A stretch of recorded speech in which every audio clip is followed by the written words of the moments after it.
22 години независност, од нив 2 децении децентрализација. Напори да се постигне равномерен регионален развој. Што се е постигнато? Како функционираат општините и која е нивната релација со министерствата и владата? Колку се ефикасни и како функционираат телата со кои државата се обидува да постигне равномерен регионален развој? Од друга страна, младата популација масовно се иселува. Но не новинарски фокус, туку мислата и анализата, фокусот на науката. Професорот доктор Борче Давидковски од Правниот факултет денеска е со нас и ќе разговараме на сите овие теми со него. А вие останете со нас. Добар ден, почитувани гледачи. Вие сте на каналот на ОТВ телевизија. Денеска наша тема е децентрализацијата и примената имплементацијата на Законот за равномерен регионален развој. Што се случува во државата, како течат процесите, кои се механизмите за нивна контрола. Наш гостин и соговорник е професор доктор Борче Давидковски од Правен факултет во Скопје и професор по административно право. Почитуван професоре, на почеток како функционира децентрализацијата во нашата држава, докаде е процесот на имплементација. Добар ден, благодарам на поканата.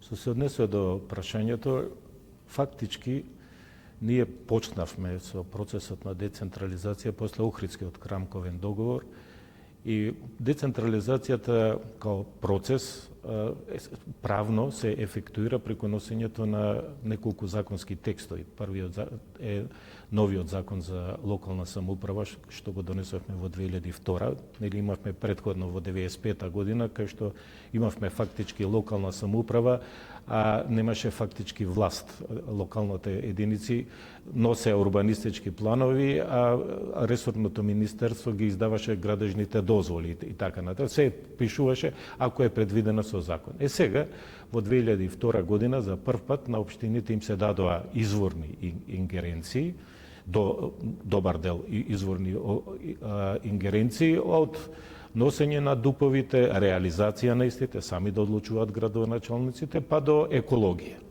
Се она, примарна здравствена заштита, основни и средни училишта и така натака, противпожарни единици што беа при МВР се префрлија во општините.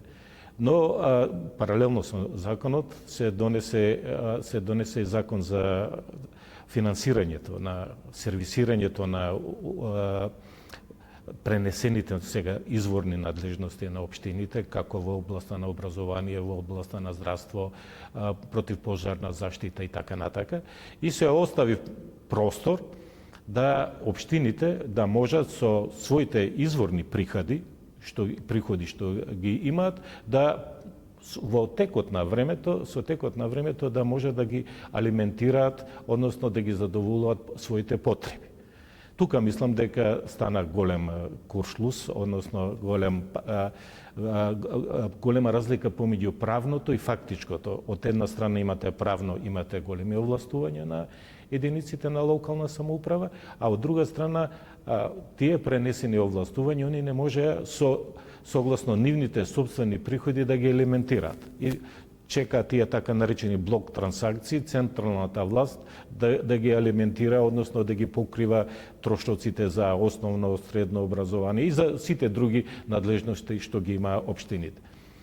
И као што по правило биднува, во зависност од која провиниенција е градоначалникот со актуелната власт на централно ниво, со владата, одредени општини добива поголеми средства, тие подобро се развива, за разлика од другите кои што, например, беше разлика ако се од опозицијата градоначалници, па тие не добиваат доволно средства или молеа, чекаа за средства, па имаше таа дискрепанца помеѓу финансирање на една на друга општина.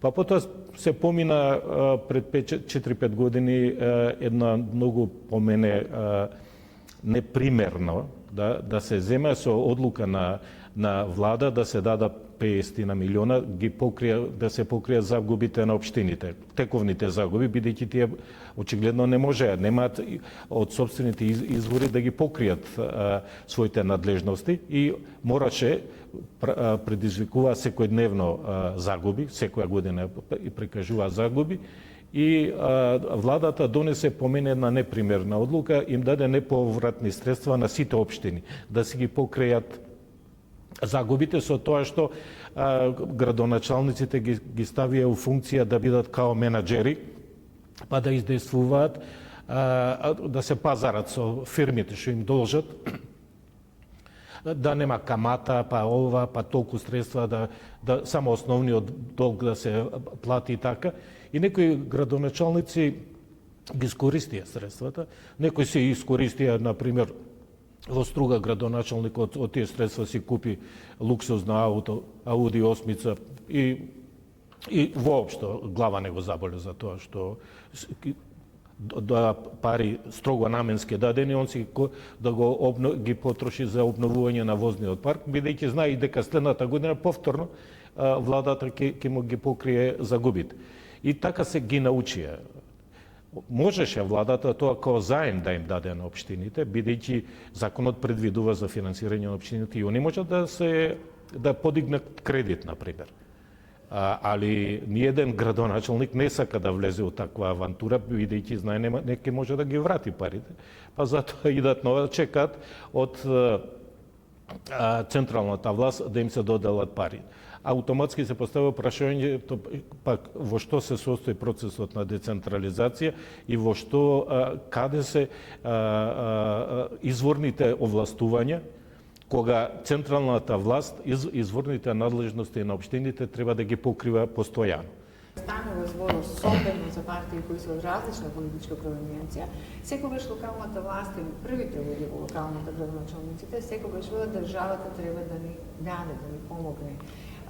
Која е, пак ќе речам, суштината на децентрализацијата? Ја имаат ли целосната финансиска независност општините? Треба да ја имаат за да функционираат и градоначалниците да формираат свој буџет, со оглед на тоа што навистина обданоците се полни буџетската каса со народните пари. И тие располагаат сите, кои помалку, кои повеќе, но располагаат сите со доволно средства. Имаше, во примерот што го споменавте со општините, имаше општини кои што успеа да го вратат долгот. Тоа беше за предпоследните локални избори. Да. Проблемот да го санира тогаш сакаше владата, но имаше можеби мал број многу, но и некоја општина која што успеа, па тие не добија средства и се најдоа во неравноправна положба во однос на оние кои не плаќаа и добија. Едни штедија, па не добија, други не плаќаа, добија. Видите, мислам дека тука пред се проблемот лежи во законот за територијална поделба, кој што е, мислам, ние можда преамбициозно во Македонија правевме многу експерименти. Ние комуналниот систем го укинавме со амандманите на Уставот на Социјалистичка Република Македонија од 1988 година, и ние се до носење на првиот закон за локална самоуправа од 1995 година имавме тотално беззаконие во областа на локалната самоуправа, односно немавме ништо. И тогашната влада од 1991 година, новата повеќе партиска, оствари експертската беше, со одлука на влада ги одзема ингеренциите на сите општини. Тогашните 34 познат пример, бидејќи тие 34 општини барем едно 30-40 години во Македонија екзистира како општини. Од кога ги укинавме околите, општините останаа и горе-доле тие беа така димензионирани да може да одговорат на потребите како на градот, така и на селата кои што гравитираат околу градот. Потоа, како што реков, донесовме закон 95 година за локална самоуправа, каде фактички ставивме енглески кралици на место на градоначалници. Тие беа, има статус на градоначалник, а никаква власт. Целата власт беше во централните органи, односно во нивните дисперзирани оделенија во сите градови, кај што постоева. Поранешните... Да. И потоа направивме друг експеримент, отидовме на 127 општини. нова територијална поделба, каде што малтене секое село кој што имаше жители, над 100 жители, бидејќи процесот на иселување у Македонија не е сега, тоа е со години трае, доби статус на општина. Потоа со процесот, значи после рамковниот договор, со процесот на децентрализација се увиде дека правото на самоуправа, на локална самоуправа е уставно загарантирано право на граѓаните, да не се мислам тоа треба сите да го знаат и треба да се потенцира дека тоа не е желба на некоја централна власт да им даде на локална, туку тие граѓаните, ние што живееме секој на својата територија, имаме право, уставно ни е загарантирано право на локална самоуправа. Со уставот од 91 е загарантирано, каде што преку општини или како посебен статус што има градот Скопје. Тоа во уставот е забележано. За жал, секој пат тоа никој не го спомнува, секој пат централната власт што ќе ви даде на општините, тоа ќе работи. Потоа, после носењето, вие сеќавате од тие настаните за после законот за локална самоуправа, новиот кој се носеше за територијална поделба, тама негде кај 2004-2005, мислам, се донесе тој закон, веќе се сведовме на сегашната бројка на општини и во законот така беа предвидени рурални и урбани општини. Мислам дека со тоа се предимензиониравме. По мене требаше на руралните општини да се дадат онолку ингеренции колку што тие можат да ги алиментираат нивните надлежности, односно да си ги плаќаат оно што ќе го вршат, за да можат да имаат приходи за да го плаќаат. Ние фактички им дадовме исти ингеренции и на руралните и на урбаните, и као по обичај во Македонија стане ли градоначелник, дали е на селска општина, условно речено, тој со сите нишани кола ќе си купиш, пак шеф на кабинет, па администрација, он нема компјутери, али оно што личи, знае дека од централната власт кога да ќе биде покриен. Постојат ли можности за измена сега? Па мислам дека веќе очигледно е потребата, веќе владата 2-3 пати владите интервенираат со финансиски инекции, условно речено со грантови, тоа се безповратни средства. Друго е владата да им даде, например, заем да им даде, па овие општиниве да се раздолжат и ако спечалат, условно речено, од своите функции и нешто да вратат на буџетот, на централниот буџет. Али по правило тоа никој пат не се десило. И ова кој што споменавте, оние што беа совесни градоначалници што си ги вратиле долговите, тие останаа без средства. И остана на минимум. Некој, например, нити инфраструктурно, нити улица направили, нити тротоар, водовод, канализација, ништо, бидејќи нема средства. А овие кои што си трошеле, повторно добија средства, повторно им ги покриваат загубите и они сега трошат, уште идат со луксузни коли, трошат за нешто кое што е непримерно примерено за одредена општина која што нема доволно средства. Тоа мислам дека час поскоро треба да го речеме, зашто овој процес како што е тргнало, тоа веќе го влече, ги влече и овој вториот дел на законот за регионален развој, затоа што веќе 8 региона, веќе се гледа во 8 региона има дискрепанца помеѓу развиеност на регионите. Тие беа ставени така со цел Македонија да се рамномерно да се развива, но фактички сепак тука централна власт преку Бирото за локален и регионален развој и преку Министерството за локална самоуправа, они доминираат. Грантовите кои се добиваат повторно преку Бирото се распределуваат, Бирото е спроведува постапката, Министерството преку своји комисии, он подпишува со кого ќе се склучат договорите, кој ќе биде реализација. Па имавме и случаи да се дадат одредени средства, па да не се даде отчет. Грантови имавме еден познат случај од италијанската влада, грант за еден регион дадоа околу 4-5 милиона евра, кој што македонската влада тогаш мораше да го врати, бидејќи потрошените пари не беа покриени со извештаи за отчет. воопшто не се знае како се потрошиле парите и кој ги потрошил парите. Тоа ако се сакаше можеше да се утврди, тоа е лесно да се утврди, но така отидоа парите, така што владата мораше да ги врати на италијанската влада парите, бидејќи беше грант строго наменски за, например, изградба на водоводи и депонии, мини депонии и така натака, пошто ненаменски средствата потрошени и италијаните си ги бараа парите им беа вратени. Да. Со кои механизми располагаме во суштина? Располага државата, општината, како да се контролира работата на внатре во таа организацијска поставеност, како да се мери ефикасноста, употребата или злоупотребата на средствата, на правилното трошење на парите. Доколку во општината има одредени своји механизми, има механизми на вработени кои што припаѓаат на моделот на контрола на проекти, на тендери. Меѓутоа, тие директно одговараат пред градоначалниците. Имаат ли може ли да имаат воопшто своја независност при одлучување и донесување на оценки кога директно нивното вработување е условено? Или може би посредно нека е доведено во прашање? Видете, во Македонија имаме доста фалинки на некои закони. Една од големите фалинки или правна неуреденост на Законот за локална самоуправа е тоталната неодговорност на градоначалникот и на советниците. Во Македонија 3 категории избрани на непосредни избори субјекти не одговараат. Тоа се пратениците во Собранието републичко, тоа се советниците во општините и градоначалниците. Нели, ми имаме и со 4-то деление имавме градоначалник, а тој одлучува, он е врховен старешина на органите на администрацијата, он е шеф на администрацијата, ги подпишува сите акти, одлуки на општината, поединечните акти што се носат. Ние мораме сакале ни председателот на државата, ние го бираме на непосредни избори, но има импичмент.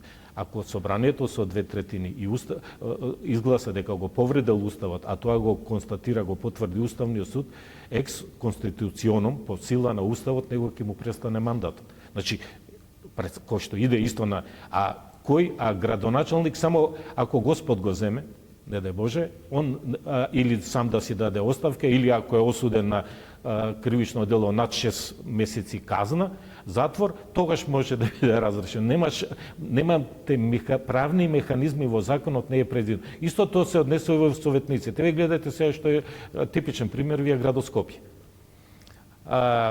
Со една политичка провиненција стана градоначалничката, се испокара, нема политичка поддршка, нема и од другите политичка поддршка и сега кој уклин, кој плоча. Секој активно се една универзална сала, кој што ја дадена од владата, не ја враќа со цел обезбедени средства за да се реновира зградата. 2 милиона се дадени средства буџетски за се или, например, пречистителната станица Грант, подпишан грант од Европската Унија, 70 милиона евра, се испокара кои со прстењата у медот. И сега све е блокирано. Цело Скопје еве со автобусите што беше и така натака и така натака. Например е ставено да градоначалникот он ги именува на јавните предпријатија, локалните јавни предпријатија, директорите да ги избира. Каква е таа, зашто постои закон за јавни предпријатија, зашто постои прописи, се знае конкурс, систем на мерит системот, оној кој што ги исполнува условите, не случајно, додуши на централно ниво, еве гледаме сега, конобар станал директор на железница, така што и овде исто така е ситуација во градскиве предпријатија, условно во Скопје, како е тоа големо право? Значи, секаде во светот може да има народна иницијатива, може да има референдум, да се земе тие што ја изгласале градоначалничката или градоначалникот, тие граѓаните ако не се задоволни од тие да покренат со еден референдум да може да ги разреши. Исто и за советниците, не кажувам дека тие се па идеални. Тоа ние многу ги политизиравме оно што е централно ниво, политизацијата што е исклучува поготово во македонскиот блок, едни со други воопшто да нема никаков контакт, што по мене е погубно за Македонија, за развој на Македонија ќе биде погубно. Тоа го пренесовме на локално ниво, за жал. И сега кој ќе дојде, ако дојде другата политичка провиненција, пола од општината, новиот градоначалник ќе ги разреши тие, ќе си стави своје луѓе. Тоа не чини. Тоа не е толку богата општината да има толку вработување.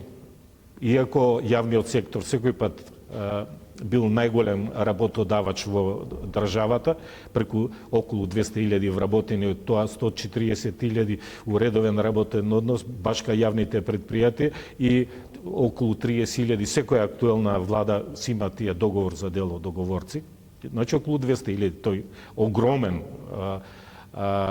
потенцијал човечки, кој што само се надоградува по изборите, а не се растеретува. Никој не прави вистинска реформа на јавниот сектор, да каже дајте луѓе, доста е, немаме пари од буџетот само го даваме за стомаци, за плата, а не даваме развојни, ни еден пат не се направи, еве хидроцентрала или нешто, инфраструктура од капитални инвестиции. А сите градоначалници потенцираат дека им требаат архитекти, градежници, дека секторот за Се е тоа они го професионален доволно. Како да се решава? Ма тоа само во законот, значи принципот на отчетност, на одговорност мора да биде потенциран секаде. За жал во нашава држава од 91 до сега никој не е одговарал за неквалитетно извршување на работите. Има погрешни политики. Ја не реков дека ќе краде, да ако краде ќе иде во затвор, тоа е друга ситуација, али погрешна политика. Например, колку имаме ние промашени улица, сега се прави, после една недела повторно се копа истата улица, сега водовод, па после за канализација, па за парно грејење и така натак. Тоа се лоши проценки, лошо менаџирање со јавните средства. Како ја оценувате тогаш вие? Ама секаде, верувајте, па ние немаме процесот на децентрализација кај нас се уште е на условно речено законот за локална самоуправа ни тој до крај не е спроведен. Например, имаме тамо однос помеѓу централна и локална. Кај нас тој однос се сведува кога ако е од друга политичка провиненција градоначалникот да му се одземат ингеренциите. Например, ако земал Таравари, сменил некои директори во школа, а тие биле од ДУИ и сега министерот од ДУИ за образование му ги зема тие ингеренции и он назначува, ќе ги постави тие кадри. Никој пат немаме ние процес обратен, да централната власт, ако има, бидејќи има сигурно некои работи кои што може да ги пренесе на локалната самоуправа, ако има такви, да ги алементира, да ги плаќа од буџетот, бидејќи за тоа е предвидено.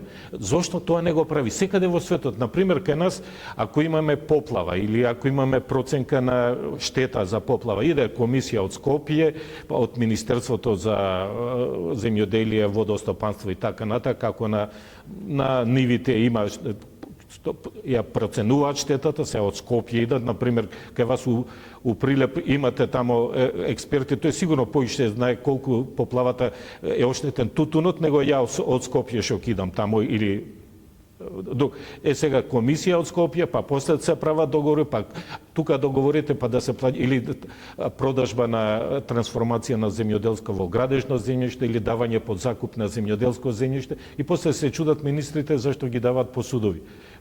Не е работа на министер да подпишува да даде земјоделско земјиште под закуп. Тоа треба на локалната самоуправа да им се даде во надлежност, затоа они ќе си зимаат од буџетот пари и дел од закупот од средствата ќе ги алиментира за општинските потреби. Они најдобро знаат кое земјоделско земјиште може да се даде под закуп, кое не може. Не може од Скопје некој од министерството да оди таму па цела сурија луѓе ќе отидат со една, со две коли да увидат и тоа се чини.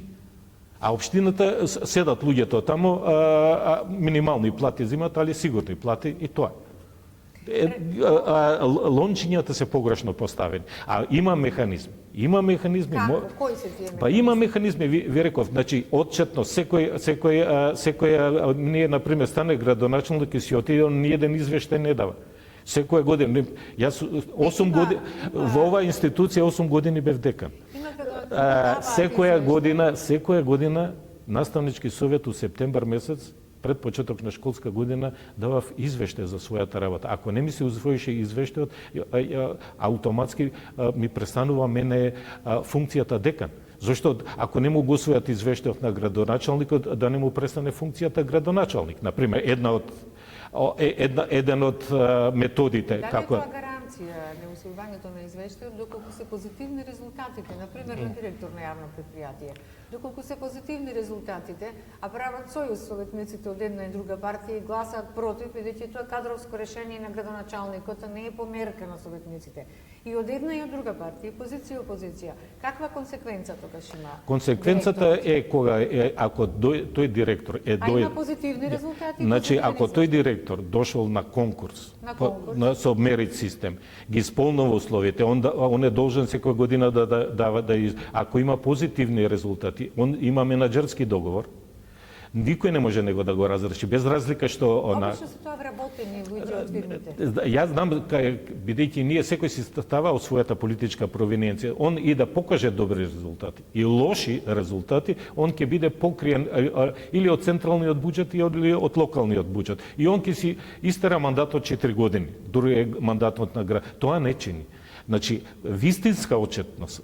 Може, тоа има механизми, секаде во светот се применува, само за жал ние сме едина држава овде која што многу добри механизми ги изведеперуваме и едноставно просто да не верува човек. Например, странциве кога доаѓаат и како вика градоначалник да не може да го смените. Па викам нема метод, викам или оставка да даде. Ама како вика, вие сте го избрале, вие може да го разреши. Па немаме ние механизам, кажу. Или советниците, нема. Затоа барем формално правно да ставиме и да почне овој процес. Вака се ставаат случајни луѓе за град, ќе си го истурка мандатот 4 години или 2 пати по 4 години ќе направи изузетна штета на општината, на локалната самоуправа и никој не одговара. Штом нема одговорност, нема ни демократија. Опачина на демократијата е одговорност. За жал, ние тој дел од дефиниција за демократија во Македонија не го аплицираме и не сакаме да го поимаме. Државниот завод врши контроли, често ти се бараат од институциите, се вршат контроли, се поднесуваат извештаи, но се потоа останува на хартија. Па државниот завод кој ќе прави контрола негативна, кажете ми на колку министерства државниот завод и на колку градоначалници општи има негативен извештај. Тој извештај се доставува и до јавното мнество. Еден да имаме случај да некој да покрене обвинение против тој градоначалник или тој министер или некој носител на јавна функција, односно кој што троши јавни пари, они обично кај јавните пари. Никој не одговара.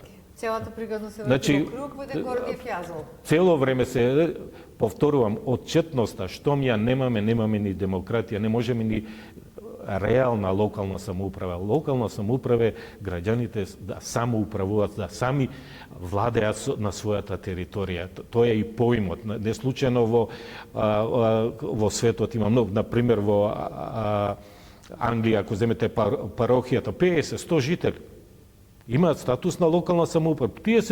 Они викаат за нашата комуна, тука ние сами се, или Франција, или секаде се грижат за тоа. И тамо и градоначалникот не може ни пари да има, ни...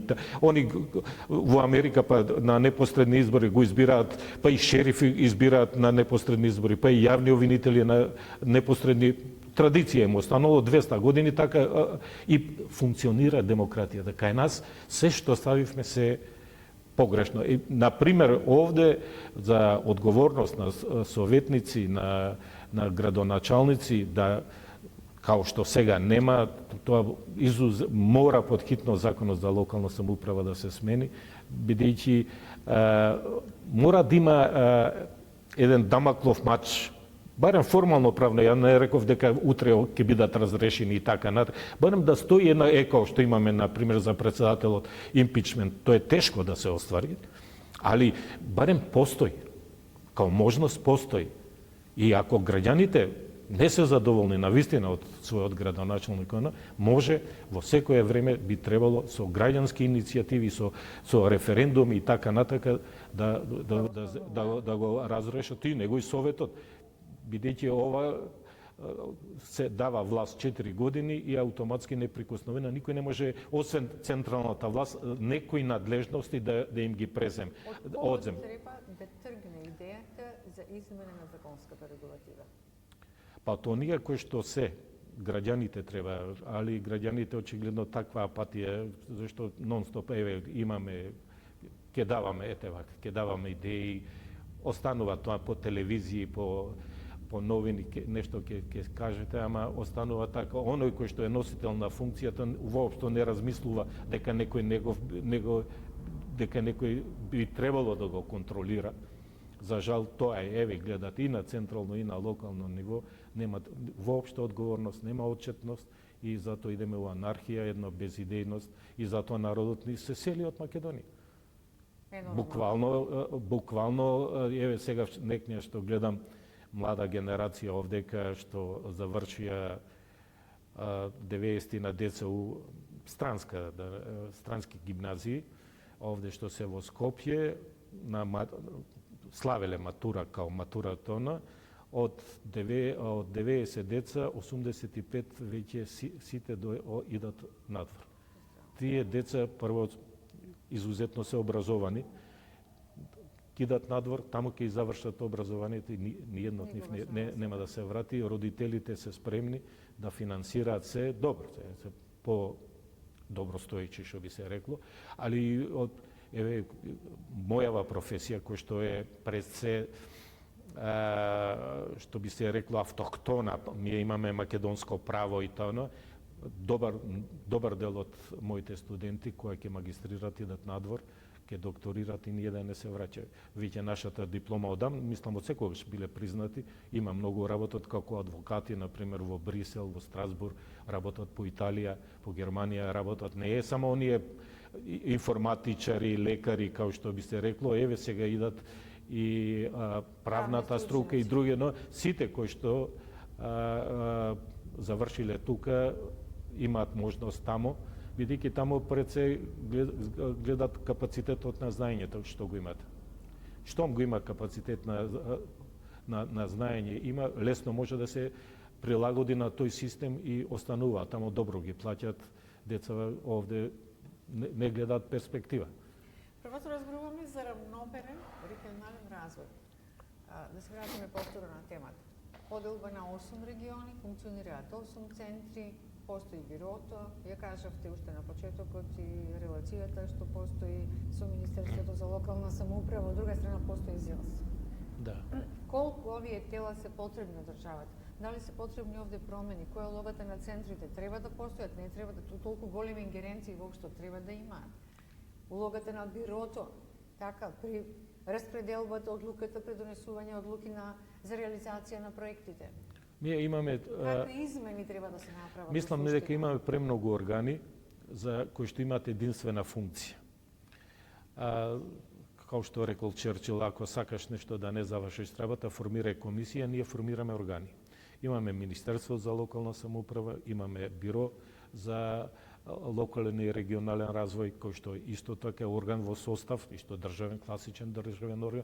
Имаме Асоцијација на градоначалници ЗЕЛС, кој што исто така со закон е формиране, тоа е задолжително. И имаме согласно законот 8 центри, кои што би требало да координираат, тие да бидат аниматори, но знајќи го капацитетот на општините и тие аниматори, гледам по некој пат они со другите центри кои што се од другата страна на границата, например, ако не гледам овие тој источниот со од другата со бугарски општини нешто контактираат, прават, али тоа се све фактички на грантови, на проекти од Европската унија, на европски пари да се конкурира и тие европски пари како да се трошат. По мене најпаметно би било ако дојдат вистински стручњаци, експерти за земјоделие, за градежништво, за разноразни облици, за развој, за канализација, за водовод, за пречистителни станици, за депонии и така натака. Како доаѓа грантот, тие експерти да земат, мала ни е државава, што се вели за 1 саат цела држава можеме да извозиме од Табановце до Гевгелија, да се земе, тие да земат, да се подготват добри проекти солидни проекти да се аплицира и реализацијата после да се остави. А вака како што е поставено и реализацијата, па пак бюрократизирано преку јавни набавки и така натака, пак се форсираат своји фирми. Штом државата е умешана, министерство, биро, и тоа автоматски ќе значи штом има јавни набавки, тоа ќе се форсираат фирми блиски до актуелната власт. Тоа не чини. Тоа не треба така да биде. А се што повеќе се бюрократизира, повеќе органи, ефектот на самите региони, бенефитот ќе биде никаков. Постои ли начин да се редуцира? Да се може, повторам, најелегантно е треба да се има луѓе кои што ги знаат да аплицираат на европски проекти. Прво и тоа е занат, тоа е голема умешност да земете да го подготвите проектот за да аплицирате на тој проект. Ние немаме такви, ние имаме примерно партиски луѓе и во бирото, и во министерство, и овие локалниве центри, регионалниве центри, ама тоа се повеќе имаме овде, имаме потреба да ги укажуваат на потребите. Не, треба вистински да се донесат средствата и да се реализираат што во зависност од што на тој регион му треба.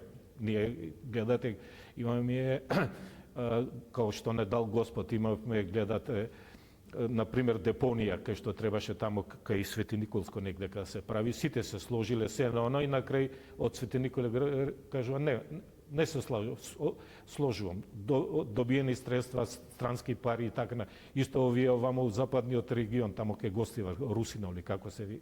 И сега Тетово се уште носи, сметот го носи во Дрисла во Скопје.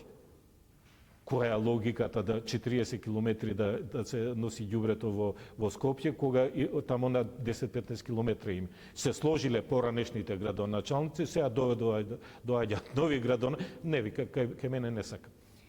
И тоа автоматски создава и едно недоверие у странските инвеститори, странските пари што доаѓаат, они као грантови во главном не ги даваат, сакат ние да се развиеме, да бидеме како нив, они затоа ни ги даваат тие пари.